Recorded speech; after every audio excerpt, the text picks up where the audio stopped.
నేస్తాలు శుభ సాయంత్రం నేస్తాలు. ఈ కథ మీకు నచ్చితే తప్పకుండా లైక్ చేయండి, షేర్ చేయండి, సబ్స్క్రైబ్ చేసుకోండి. తెలివిగా ఆలోచిస్తే అడ్డంకుల్ని ఎలా అధిగమించవచ్చో జాబిలమ్మ చెప్పిన కథను వినండి. అనగనగా ఒక ఊళ్ళో రామి అనే ఒక చిన్న అందమైన పిట్ట ఉంది. ఆ పిట్ట ఎప్పుడూ అందరితో గలగలా మాట్లాడుతూ సందడి చేస్తూ ఉండేది. పిట్ట తీయని పండ్లను మాత్రమే తినేది. రామీకి తీపి పదార్థాలు తినడం అంటే చాలా ఇష్టం. రామీ స్నేహితులు రకరకాల ఆహారాలు తింటూ రామీను ఏడిపిస్తూ ఉండేవారు. కానీ రామీకి మాత్రం వాటి మీద ఇష్టం ఉండేది కాదు. ఎక్కడైనా తీపి పదార్థాలు కనిపిస్తే వాటిని చాలా ఇష్టంగా తినేది. రామీ ఒకసారి తన స్నేహితులతో మాట్లాడుతూ ఉండగా అవన్నీ ఇలా మాట్లాడుకుంటూ ఉంటాయి. అడవి దాటిన తర్వాత ఉండే ఒక పెద్ద కొండ మీద పంచదార కొండ ఉందని, అక్కడకు వెళ్ళడం అసాధ్యమని, అక్కడ చాలా రకాల తీపి పదార్థాలు ఉంటాయని, దానికి కాపలాగా ఎవరో ఉంటారని కాగి చెబుతూ ఉండగా రామీ వింటుంది. అక్కడే ఉన్న జింక పిల్ల, రామీ, నువ్వు ఆ కొండ మీదకు వెళ్తే నీకు కావలసినంత తీపి దొరుకుతుంది, వెళ్తావా అని ఆట పట్టిస్తుంది. రామీ జింక పిల్ల అలా అనేసరికి పౌరుషంతో అవును, నేను అక్కడికి వెళ్తాను అంటుంది. అక్కడే ఉన్న కాకి, అమ్మో రామీ, నువ్వు అక్కడకు వెళ్ళొద్దు, అది చాలా దూరముగా ఉంది, నువ్వు అక్కడకు వెళ్ళలేవు అంటుంది. వెంటనే జింక పిల్ల, నువ్వు చూస్తే చాలా చిన్నగా ఉంటావు, నువ్వు అంత దూరం ఏమి వెళ్తావు, నువ్వు వెళ్ళలేవు, కానీ ఇక్కడ దొరికే వాటిని తిని సరిపెట్టుకో అంటుంది మళ్ళీ. ఈసారి రామీకి పౌరుషం ఎక్కువ అవుతుంది. లేదు లేదు, నేను ఇప్పుడే ఆ కొండ దగ్గరకు వెళ్తాను అని అక్కడ నుండి పంచదార కొండ వైపు ఎగురుతూ బయలుదేరుతుంది. చాలా దూరం అడవిలో ప్రయాణం చేసిన తర్వాత ఒక సెలయేటి దగ్గరకు చేరుకుంటుంది. అంత దూరం ప్రయాణం చేసేసరికి రామీకి చాలా అలసట వస్తుంది. అక్కడే చెట్టు మీద ఉన్న ఒక చిలుక రామీని చూస్తుంది.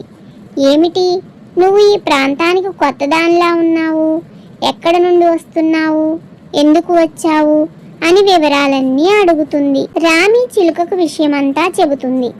ఓహో, పంచదార కొండ కోసం వచ్చావా, నాకు కూడా తీయని వస్తువులు అంటే చాలా ఇష్టం. నేను కూడా ఎన్నోసార్లు తినాలి అనుకున్నాను, కానీ అది చాలా ఎత్తులో ఉంటుంది. ఒకవేళ నువ్వు అక్కడికి చేరుకున్నా ఆ కొండకు ఒక కొండముచ్చు కాపలాగా ఉంటుంది, నిన్ను అది ఆ తీపిని తిననివ్వదు అని చెబుతుంది. లేదు, నేను అక్కడకు వెళ్ళాలి అంటుంది రామీ.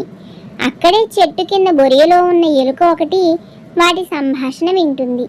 ఏమిటి, పంచదార కొండ కోసం వచ్చావా అంటుంది ఆ ఎలుక రామీతో.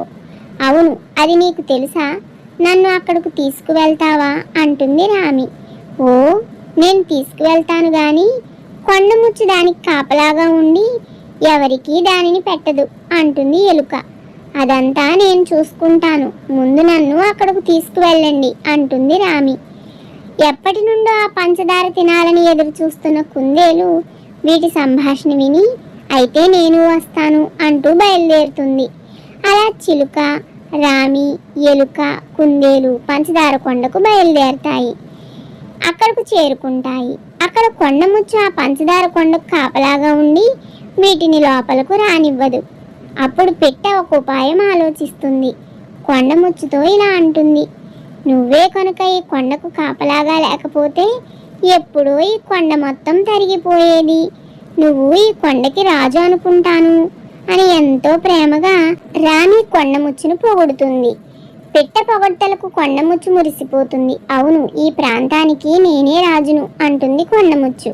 రాజులు దయాగుణం కలవారు అంటారు, ప్రజలు ఏది అడిగితే అది ఇవ్వవలసిన బాధ్యత రాజులదే అంటుంది రామీ. ఆ ఆనందంలో అవును, మీకేం కావాలో అడగండి, ఇస్తాను అంటుంది కొండముచ్చు. మాకు ఈ పంచదార కొంత కావాలి, ఇస్తారా రాజుగారు అంటుంది రామీ. ఓ, దానికేం భాగ్యం, మీరు ఆనందంగా ఉండడమే నాకు కావాలి అని ఆ కొండముచ్చు ఎంతో సంతోషముగా పంచదారలో కొంత పిట్ట, కుందేలు, ఎలుక, చిలుక అక్కడ ఉన్న అన్నిటికీ పెడుతుంది. ఇంకా వాటికి కావలసిన పంచదారను మూటగట్టి ఇస్తుంది. అవి ఎంతో సంతోషంగా తిరిగి ఇంటికి బయలుదేరతాయి. అలా పిట్ట పట్టుదలతో తన తెలివితేటలతో ఆ తీపిని తాను తినడమే కాకుండా తన స్నేహితులకు కూడా దక్కేలా చేస్తుంది. పట్టుదల ఉంటే ఏదైనా అసాధ్యము కాదు అని ఈ కథ ద్వారా మనకు తెలుస్తోంది. పిట్ట తెలివిగా ఆలోచించి తనకున్న అడ్డంకులన్నింటినీ అధిగమించింది. నాయకత్వం అనేది తానొక్కడే కాదు, తోటివారితో పంచుకుంటూ గెలవడమే అని నిరూపించింది. ఇతరులను గౌరవించడం, పొగడ్తలు కూడా ఒక బలమైన ఆయుధాలు కావచ్చునని ఈ కథలో మనకు పిట్ట నిరూపించింది. అలా పిట్ట ప్రేమతో తాను అనుకున్నది సాధించింది.